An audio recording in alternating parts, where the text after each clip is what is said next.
काल टॉमटॉमच्या रिपोर्टमध्ये पुणे हे जगातील चौथं आणि देशातील तिसरं ट्रॅफिक जाम असलेलं शहर असा रिपोर्ट सादर झाला. त्यामुळे पुन्हा एकदा प्रशासनावर विशेष करून ट्रॅफिक पोलिसांवर टीकेची झोड उठू लागली. पण वास्तव काय आहे हे जाणून घेण्यासाठी आपण मनोज सरांकडे आलेलो आहोत.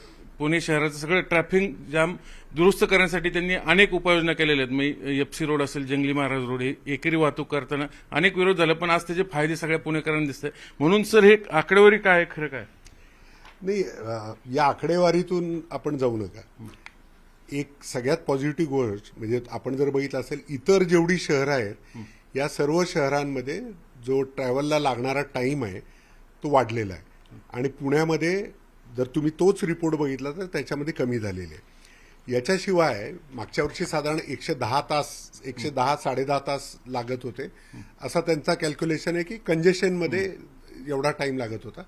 त्याच्यामध्ये 2 तासाची घट झालेली आहे. आणि त्यामध्ये सर्वात जो पॉझिटिव्ह पार्ट आहे तो असा आहे की आपल्या सगळ्यांना कल्पना असेल, पुणे वाहतूक पोलीस आयुक्तांच्या मार्गदर्शनाखाली आम्ही जे काम करतोय आणि पुणे महानगरपालिका म्हणजे महानगरपालिकेचे आयुक्त, तर त्यांनी साधारण सप्टेंबर-ऑक्टोबर पासून काही उपाययोजना सुरू केल्या आणि त्या उपाययोजनांचा आपण बघत असाल की इकडे आपल्याला फायदा होताना दिसतोय.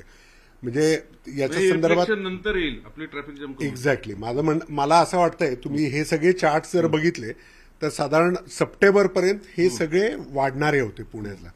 पण सप्टेंबर-ऑक्टोबर नंतर गेले देशात. येस, आता ती जी सुरुवात आहे ती सुरुवात सुद्धा अगदी 10% जास्ती आपल्या याच्यामध्ये प्रगती दिसते. मला निश्चित खात्री आहे पुढच्या वर्षामध्ये पुण्याची ही आकडेवारी कमी होईल. आणि रस्त्या संदर्भात आता महानगरपालिकेने 15 मुख्य रस्त्याचं काम सुरू केलेलं आहे. एकूण पोलिसांकडून 32 रस्त्याची यादी महानगरपालिकेला दिलेली आहे. ती महत्वाचं याच्यासाठी आहे की हे 32 रस्ते जरी असले तरी या 32 रस्त्यावरून पुण्याच्या 80% ट्रॅव्हल ट्रिप लेंथ होत असते. म्हणजे तुम्ही शहराच्या कुठल्या भागातून कुठेही जायचं असेल तर या 32 रस्त्यावरूनच जातात. आणि या 32 रस्त्याच्या उपाययोजना आता पुणे पोलीस आणि महानगरपालिका करत आहे. वाहन संख्या वाढल्यामुळं हे नंबर्स वाढले. नाही, निश्चितच वाहन संख्या म्हणजे पुण्यामध्ये दररोज साधारण 1300 पेक्षा जास्ती वाहनं रस्त्यावरती येत आहेत. त्यामुळं गेल्या 5 वर्षात 20 लाख वाहनं पुण्यामध्ये वाढलेली आहेत. आकडेवारीच एकदा सांगा, पहिले किती होती आता किती? पुण्यामध्ये साधारण 2018ला 52 लाख वाहन संख्या होती आणि 2024ला ही वाहन संख्या 72 लाखापर्यंत गेली. म्हणजे साधारण 20 लाखाच्या आसपास वाढ झालेली आहे. ही वाढ होते त्या प्रमाणामध्ये रस्त्याच्या क्षेत्रामध्ये वाढ होत नाहीये. त्यामुळे हे कंजेशन होते.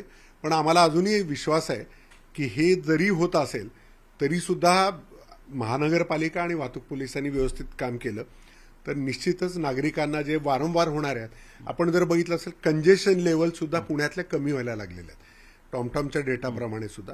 आणि ट्रॅव्हल स्पीडमध्ये आता इम्प्रूव्हमेंट होताना दिसते. जो खूपच कमी ट्रॅव्हल स्पीड होता त्याच्यामध्ये इम्प्रूव्हमेंट होताना आता आपल्याला याच रिपोर्टामधून दिसते.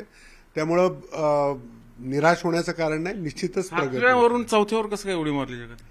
नाही, याच्यामध्ये बाकीच्याही गोष्टी आहेत की त्या शहरांनी काही उपाययोजना केल्या असतील, परंतु आपल्या उपाययोजनांची आपल्याला फळं मिळायला लागलेत, फायदे मिळायला लागलेत आणि नागरिकांना विशेषतः गेल्या 3 महिन्यामध्ये चांगली प्रगती दिसते. वाहतूक शाखा सुद्धा रोज कंजेशन अनालिसिस करतं. म्हणजे काल कुठं होते, या महिन्यात कुठं होते, एकाच ठिकाणी कुठं होतात, त्या ठिकाणी मग आम्ही उपाययोजना करतोय. आम्हाला असं दिसतं की किमान एक 17-18 ठिकाणी आम्ही या सुधारणा केल्या आणि मग जे कंजेस्टेड 50 स्पॉट होते त्या 17-18 मध्ये सुधारणा केल्यामुळे मग ही प्रगती दिसते. सर, साधारण पुणेकरांच्या ट्रॅफिक मुक्तीतून सुधारणा होण्यासाठी, सुटका होण्यासाठी किती दिवस लागतील? आता मेट्रोची कामं सुरू आहेत, रस्ते खोदलेत, पाईपलाईनसाठी, ड्रेनेजसाठी, सगळं मान्य आहे, पण याच्यातनं साधारण किती वेळ? नाही, पूर्ण मुक्तता होण्यासाठी कालावधी लागणार आहे. म्हणजे ज्यावेळेला मेट्रो होईल, रिंग रोड्स होतील, फ्लायओव्हर्स, बरेच कामं आता शासनाने योजलेली आहेत. या कामं बरीचशी प्रगतीपथावर सुद्धा आहेत. आपण बघितलं असेल 2 मेट्रोच्या लाईन्स झालेल्या आहेत, 3री थोड्या दिवसात कार्यान्वित होईल. आणखीनही नियोजन आहे. त्यामुळे मला वाटतंय एक 4-5 वर्षानंतर ही परिस्थिती खूपच चांगली सुधारेल. पण तरीसुद्धा आम्हाला असं वाटतंय की आहे त्या रस्त्यांचा आपण रोड कॅपॅसिटीचा पुरेपूर वापर जर आम्हाला करता आला, याच्यामध्ये कॅपॅसिटी वाढवण्यासाठी काही बॉटलनेक्स झालेले आहेत ते जर कमी करता आले आणि मग काही मिसिंग लिंक्स आहेत, याचा जर वापर केला गेला तर पुढच्या 5 वर्षामध्ये सुद्धा नागरिकांना या त्रासातून जायला लागू नये. वाहतूक पोलीस म्हणून एन्फोर्समेंट कमी पडल्यामुळं होणारं कंजेशन किंवा पोलीस नाही आहेत किंवा लोक नियम पाळत नाही, तर याच्यावरती आता पोलीस आयुक्त आणि वाहतूक पोलिसांची नजर आहे. आम्ही निश्चित नागरिकांना आश्वासित करतो की याच्यामध्ये सुधारणा होईल आणि जे कंजेशनचं लेवल आहे ही आता कमी व्हायला लागलेले आहे. निश्चित त्याचे फायदे काही दिवसांनी दिसतील. व्हिडिओ जर्नलिस्ट सचिन हंचाटेसह चंद्रकांत फुंदे, न्यूज 18 लोकमत, पुणे.